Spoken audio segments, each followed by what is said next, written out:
Coffee పెట్టవే. అట్టగేనండి. ఏమిటి దుర్గమ్మ గారు, ఇంటి పని ఆవిడ చేత చేస్తున్నారు? అసలే నీరసం మనిషి కదా. సర్లేవే, నాకు మాత్రం నీరసం లేదనుకుంటున్నావా? పైకి పోతులా ఉన్నా ఒంట్లో చచ్చేంత నీరసంగా ఉంది. అయ్య బాబాయ్, దగ్గు కూడా ఉందా మీకు? ఇది వేరే చెప్పాలా? ఇవన్నీ చాలక మాయదారి షుగర్ ఒకటి. షుగరా అంటే ఏంటండి? పంచదారా. అదే మా అమ్మగారు ఒంట్లో చక్కెర ఉంది, పళ్ళు ఏమి చేయకూడదు. సర్లే, ఆవిడ ఒంట్లో షుగర్ ఉంటే నీ ఒంట్లో కాఫీ కూడా ఉందా? నువ్వు చేయొచ్చుగా. నేనెందుకు చేస్తాను? మా దుర్గమ్మ గారి పుట్టింటి నుంచి వారి పనులు మాత్రం చేయడానికి నన్ను తెచ్చుకున్నారు. ఇంకెవరి పనులు చేయను. తమరు పదండి, మా కాఫీ రెడీగా ఉంది. అంతేలేండి, మెత్తనోళ్ళు చూస్తే మొత్తబుద్దని నోరెత్తిన మంచి మనిషి కనుక అమ్మగారి చేత అన్ని పనులు చేయించుకుంటూ అంతా తిని కూర్చుంటున్నారు బంట మొహాలు. గౌరీ ఊరుకోవే, ఎవరింటి పనులు వాళ్ళు చేసుకుంటే తప్పే ఉంది.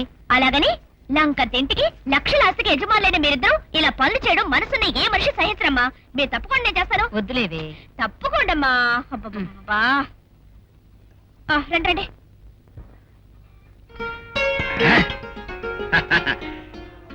ఏ గౌరీ, చూసుకో పిడకలు ఎంత బాగా వేస్తున్నాను.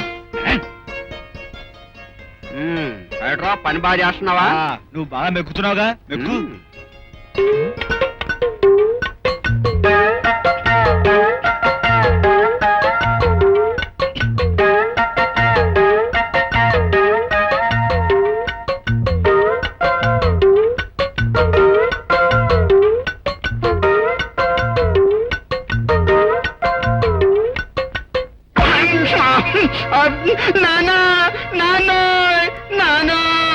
ఎందుకు శోకాలు? నేను ఇంకా బతికే ఉన్నాను. చూడు, నేను టిఫిన్ తింటూ చూసి వారలేక ఆ బాలుగడి పేరు కొట్టాను మొగాన.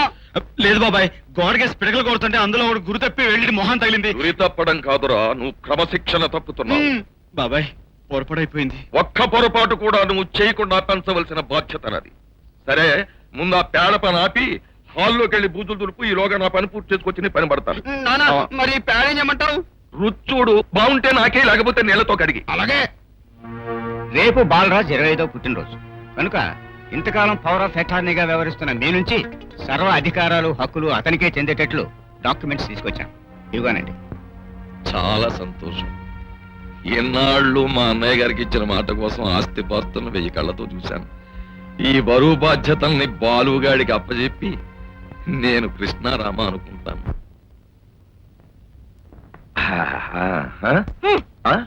కాళ్ళు తప్పుకొని కృష్ణారామాని ఏ మూలలో కూర్చోక మంచం ఎక్కి నా పక్కన చతికి పడతారెందుకు? ఇదేంటే రోజు భోంచేయగానే తమలపాకులు చిలకలు చుట్టి నోటికి అందిస్తూ మొదల చిలకలా ముచ్చటగా ఉండేదాన్ని వేళ మిరపకాయ తిన్న కాకిలా ఇలా కైకేకేకి మనిపోతున్నావు. మీకు లాయర్కి మధ్య జరిగిన మాటలన్నీ అబ్బాయి నాతో చెప్పాడు. రేపటితో ఆస్తంతా ఆ వెర్రోడి చేతికి, చిప్ప మన చేతికంట కదా. అదా నీ బాధ. రేపటితో ఆ వెర్రాడికి 24 ఏళ్లు నిండడమే కాదు, ఇదిగో 100 ఏళ్లు నిండిపోతాయి. ఆ ఏర్పాట్లన్నీ చేశాను. ఆ తర్వాత ఆస్తంతా మన వంశోద్ధారకుడికి. బాలరాజు, ఈ వేళ నీ పుట్టినరోజు గనక క్రమశిక్షణ ఏమీ పాటించక్కర్లేదు. కడుపు నిండా తిని. అబ్బా బాబాయ్, చాలా బాగున్నాయి బాబాయ్. నువ్వు తిను.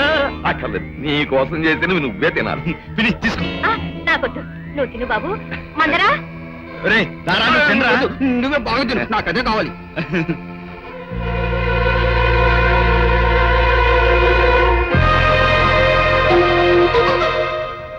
అంటే ఇప్పుడు ఈ స్వీట్స్ లో విషం పెట్టి చంపబోతున్నారన్నమాట. ఎంత దుర్మార్గానికి ఒడిగడుతున్నారు వీళ్ళు. అమ్మా బాబాయ్, చాలా బాగున్నాయి బాబాయ్. బాబాయ్, నాకు రోజు ఇలాగే పెడతావా? రేపటి నుంచి నీకు రోజు పంచభక్ష్య పరవాణాలే. ఇదిగో దీంతో అమ్మా. అమ్మా, నాకు నిద్ర వస్తుంది, నేను వెళ్ళి పడుకుంటానే. అలాగే బాబాయ్. పడుకో. మానవ, వాని శరీరంలో ప్రవేశించుటకు నీకు అంగీకారమేనా? అంగీకారమే. ఇప్పుడు ఈ శరీరం నాకెంత అవసరమో వీళ్ళందరినీ క్రమశిక్షణలో పెట్టడం కూడా అంతే అవసరం. I'm ready.